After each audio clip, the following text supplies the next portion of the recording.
24 घंटे डराइव कालबैशाखी 4 जिला को येलो वार्निंग। तेज सूचना अनुसार आसंता 24 घंटे वर्षा बिजुली घड़घड़ी सह वर्षा संभावना।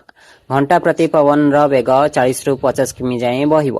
एने येलो वार्निंग जारी कला पाणीपाग केन्द्र।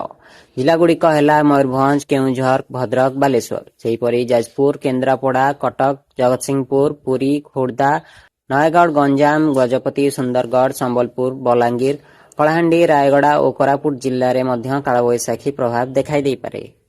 एथिसह बलांगीर, कलाहांडी और संबलपुर जिले में हिट वेव स्थिति सृष्टि हेबो। सेहीपरि उष्म और आर्द्रता स्थिति बालेश्वर, भद्रक, जाजपुर, केन्द्रापड़ा, कटक, जगतसिंहपुर, पुरी, खोर्धा, नयगढ़, गंजाम और गजपति जिला ପାଇଁ सतर्क सूचना जारी କରିଛି ପାଣିପାଗ କେନ୍ଦ୍ର।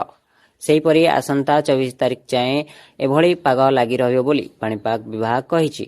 ଗତ 24 ଘଣ୍ଟାରେ ଟିଟିଲାଗଡ଼ ସହରରେ ସର୍ବାଧିକ ତାପମାତ୍ରା 43.7 ଡିଗ୍ରୀ ରେକର୍ଡ ହୋଇଥିବା ବେଳେ 14 ଜିଲ୍ଲାରେ 40 ତଥା ତାଠାରୁ ଅଧିକ ତାପମାତ୍ରା ରେକର୍ଡ ହୋଇଛି। ବ୍ୟୁରୋ ରିପୋର୍ଟ, ନବୀକରଣ ଟିଭି।